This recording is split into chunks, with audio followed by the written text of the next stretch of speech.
नमस्कार। तो जैसा कि मैंने पहले एक वीडियो में बताया था कि एक एम्पलीफायर को कैसे बिल्ड कर सकते हैं, वहां मैंने इंडियन एक्सट्रीम ऑडियो ब्रांड के मॉड्यूल्स का उपयोग करते हुए एम्पलीफायर को बनाना बताया था। और जैसा कि मैंने उस वीडियो में वादा किया था कि इंडियन एक्सट्रीम ऑडियो का जो XAB6 मॉडल है, यानी कि ये एम्पलीफायर जो मैंने बनाया है, इसकी साउंड टेस्टिंग मैं करके दिखाऊंगा। तो वो वादा पूरा करने के लिए आज ये वीडियो लेके मैं आ गया हूं। और सिर्फ साउंड टेस्टिंग ही नहीं करने वाला हूं। पिछले वीडियो में बहुत सारे लोगों ने कुछ बहुत ही इंपॉर्टेंट क्वेश्चंस पूछे थे, जैसे कि क्यों आपने पावर के लिए सॉफ्ट स्टार्ट का उपयोग नहीं किया, ग्लास क्यों लगाया, एक्रिलिक क्यों नहीं लगाया, बेस ट्रेबल वॉल्यूम के नॉब्स क्यों नहीं लगाए, वायर्स को सर्किट बोर्ड में डायरेक्टली सोल्डर क्यों नहीं किया, फैन क्यों नहीं लगाया, वगैरह वगैरह। आज इस वीडियो के एंड में मैं इन सभी क्वेश्चंस के आंसर्स देने की कोशिश करूंगा। तो चलिए सबसे पहले शुरुआत कर देते हैं साउंड टेस्टिंग से। अभी सबसे पहले तो मैं एकदम सबको साफ साफ क्लियरली ये बता देता हूं, कुछ एक चीजें जो मेरी रह गई थी। एक तो ये मैंने फ्रंट में मैंने कहा था कि मैं कुछ एक मेटल का पीस लगाऊंगा, क्योंकि मुझे बहुत ज्यादा ट्रांसपेरेंट लग रहा था फ्रंटल, बट अब मैंने ये लगा दिया। मुझे मेरे हिसाब से ये बिल्कुल परफेक्ट लग रहा है। और दूसरी चीज ये कि इसकी पावर केबल मैंने नहीं बनाई थी, तो वो भी मैंने बना करके वो वीडियो मैंने डाली थी, आप लोगों ने देख लिया होगा। और इसमें क्या हुआ था कि लगाने के बाद मैं चेक कर रहा था कि सिग्नल आ रहा है कि नहीं आ रहा है स्पीकर तक। साउंड टेस्टिंग नहीं की थी मैंने, सिर्फ सिग्नल चेक किया था। तो क्या हुआ था कि सिग्नल नहीं आ रहा था, और वो मेरे से गलती हो गई थी, मैं भूल गया था। इसके अंदर एक जो हमारा थर्मोस्टेट लगता है ना, वो नहीं लगाया था। तो थर्मोस्टेट ना लगने की वजह से क्या हुआ कि वो सर्किट पूरा ही नहीं हुआ था। तो सर्किट पूरा नहीं हुआ तो करंट जा नहीं रहा था स्पीकर तक। तो बाद में फिर वो मैंने थर्मोस्टेट लगाया। राहुल जी से भी मेरा इस बीच में डिस्कशन हुआ था इस बात को लेकर के। तो अभी जो है बेसिकली थर्मोस्टेट वगैरह सब लगने के बाद फुल एंड फाइनल हर एक चीज एम्पलीफायर एकदम पूरी तरीके से कंप्लीट है। और अब इसकी मैं यहाँ पे पावर ऑन करूंगा और इसको रेफरेंस लेवल पे सेट करूंगा, और उसके बाद हम यहाँ करेंगे साउंड टेस्टिंग। तो चलिए पावर को ऑन करते हैं, लेके प्रभु का नाम। हा भैया, हमको तो बड़ा प्यारा लगता है जब ये पावर ऑन हो गई। अंदर जो हल्की हल्की लाइट ग्लो कर रही हैं। तो अभी यहाँ पर मैंने इसको लेवल्स को सेट कर दिया है। और अब जो है यहाँ पर हम चलाते हैं अपना वोकल्स के लिए जो ट्रैक में हमेशा चलाता हूँ वो चलाता हूँ।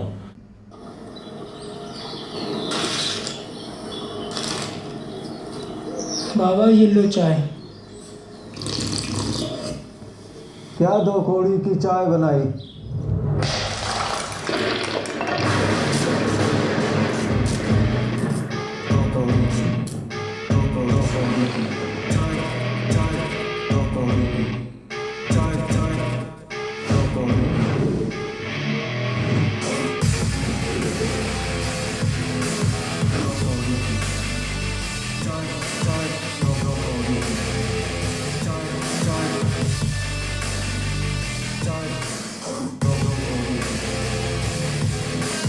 बाबा 2 कौड़ी की चाय पी ही कहाँ है अभी?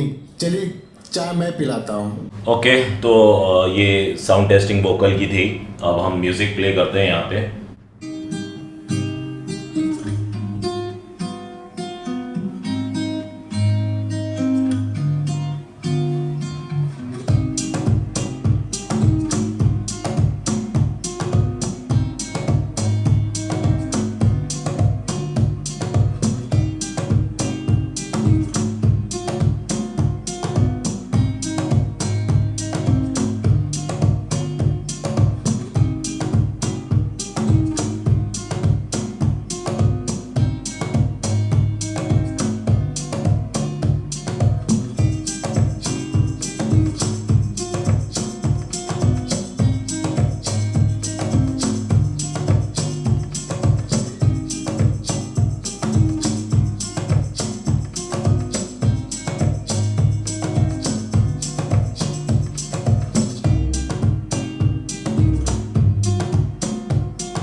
ओके, तो अभी ये हो गया हमारा म्यूजिक का।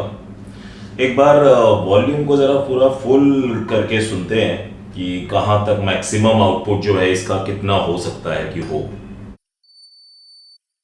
अच्छा, तो काफ़ी देर लग गई मुझे ये समझने में कि मैक्सिमम वॉल्यूम इसमें मैं जो दूँ वो कहाँ सेट होगा। मेरे ख्याल से मेरे फ़ोन पूरा लिमिट रीच कर चुका था। इसका कोई डिस्टॉर्शन लेवल मुझे महसूस नहीं हुआ इन स्पीकर्स पे। तो फ़ोन का वॉल्यूम इस वक्त ऑलमोस्ट अराउंड 80% के आसपास, 85% के आसपास है। जहाँ ये स्पीकर्स हमारे जो है वो डिस्टॉर्ट होने शुरू हो गए थे। ये ऑलमोस्ट 300 प्लस 300 वॉट यानी 600 वॉट्स का है। और ये स्पीकर जो है हमारा, ये सिर्फ 75 वॉट्स का स्पीकर है। तो डेफिनेटली स्पीकर का डिस्टॉर्शन लेवल जो होता है वो आ ही जाएगा और ये नहीं पहुंचेगा अपने डिस्टॉर्शन लेवल पे। तो उस हिसाब से अगर मैं कहूँ तो 85% पे अभी हम जो ट्रैक प्ले करने वाले हैं, जो म्यूजिक का हमने किया था वही सिर्फ प्ले करूंगा। वोकल्स की लिए भी थोड़ा सा प्ले करके देख लेते हैं।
तो अब जरा वोकल का टेस्ट भी कर ही लेते हैं।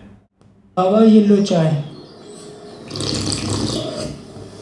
क्या दो कौड़ी की चाय बनाई।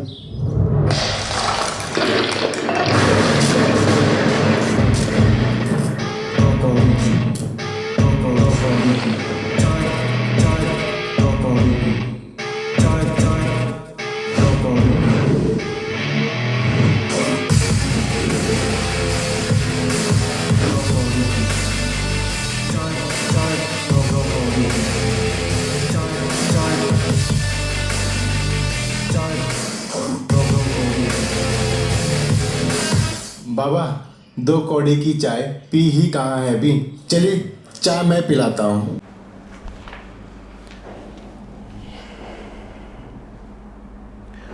राहुल जी, ये क्या किया आपने? ये क्या चीज़ बनाई है? आपने मुझसे कहा था कि मैं LM3886 एम्पलीफायर जो आता था हमारा, और अभी भी कहीं आता होगा, मुझे पता नहीं, कहीं मिला नहीं मुझे, और उसी की तलाश में मैं आपके पास मिलने आपसे आया था। आपने मुझसे क्या कहा था कि मैं LM3886 को भूल जाऊंगा इसकी साउंड सुनने के बाद।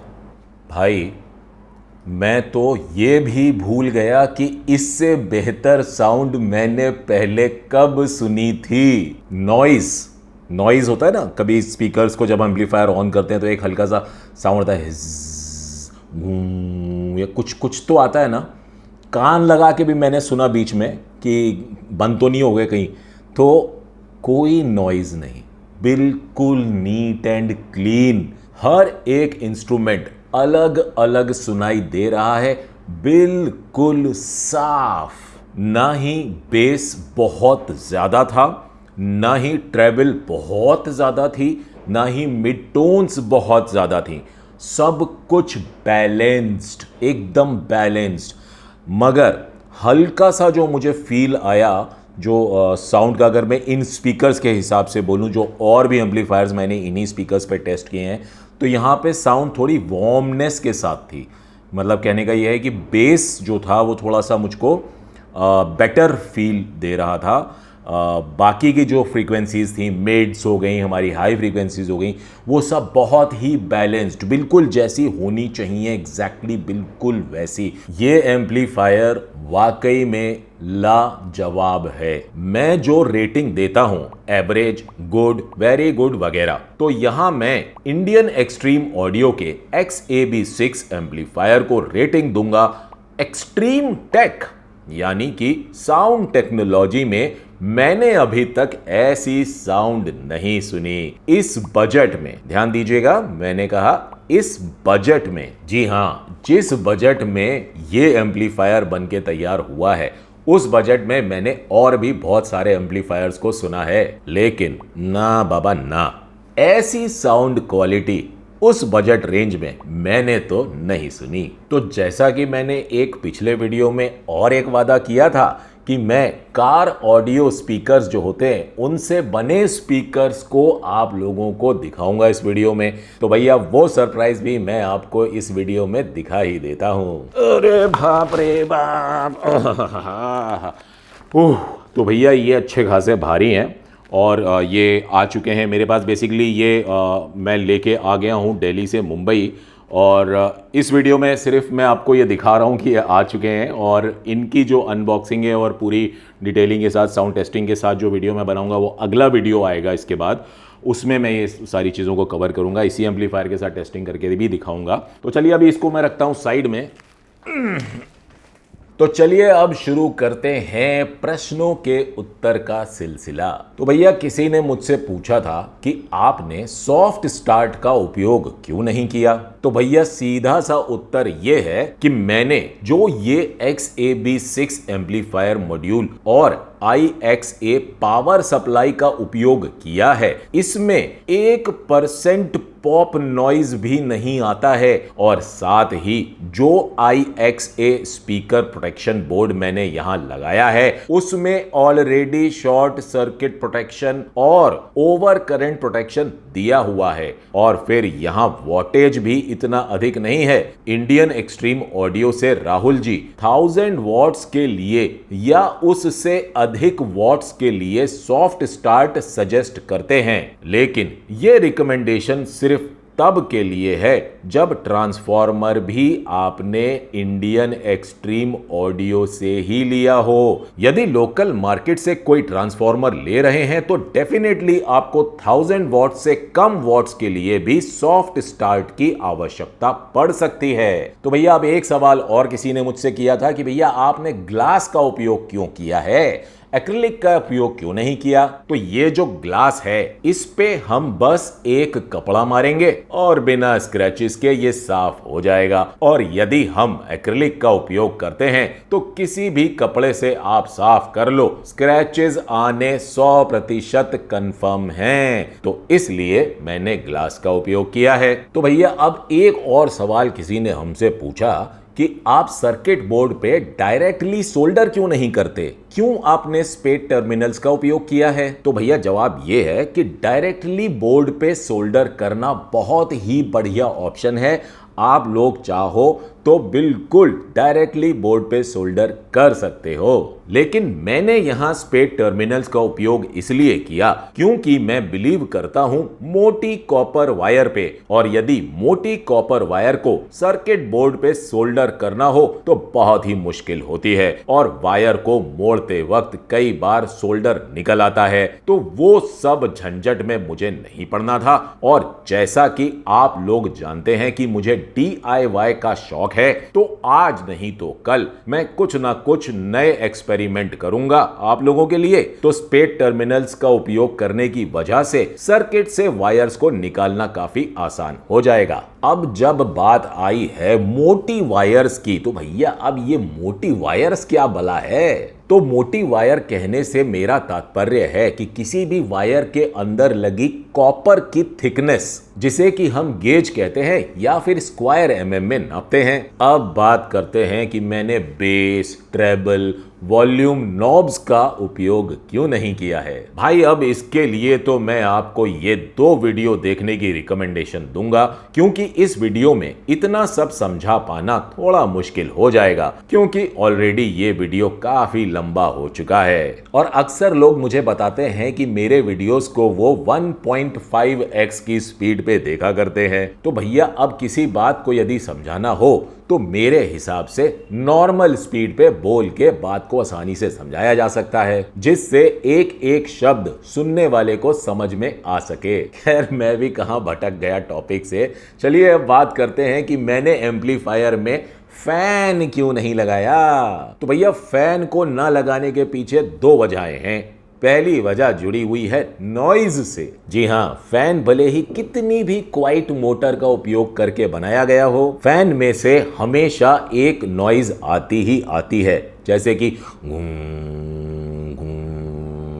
क्योंकि फैन का काम होता है हवा को फेंकने का, और भैया यहां मामला है हाई फाई साउंड क्वालिटी से जुड़ा हुआ, तो किसी भी तरह का नॉइज मुझे नहीं चाहिए था। तो इसलिए मैंने एक बड़ी और ज्यादा एफिशिएंट हीट सिंक को लगवाया IXA XAB6 एम्पलीफायर मॉड्यूल्स में। आप ये वीडियो देखिएगा, आपको यहां और भी अधिक जानकारी मिल जाएगी। एक बहुत ही जरूरी बात आपको बताता हूं कि जो हमारा ट्रांसफॉर्मर होता है ना, उससे हमें पावर को कम से कम शेयर करना चाहिए, जिससे कि हम क्लीन करंट अपने एम्पलीफायर तक पहुंचा सकें। एक्स्ट्रा सर्किट बोर्ड्स जैसे कि प्री एम्पलीफायर वगैरह के लिए अलग से पावर दें और अलग कैबिनेट का उपयोग करें। तो अब जैसा कि ये वीडियो आ चुका है समाप्ति की ओर, तो अब यदि आप लोगों को मेरा ये वीडियो पसंद आ गया हो तो भैया नीचे जो लाइक का बटन लगा है उसे जरूर से जरूर दबा दीजिएगा, और यदि आप लोगों ने मेरे चैनल को अभी तक सब्सक्राइब ना किया हो तो उसे भी सब्सक्राइब कर लीजिएगा। फिलहाल मैं आप लोग से आगे लेना चाहता हूं। आप लोगों का बहुत बहुत धन्यवाद।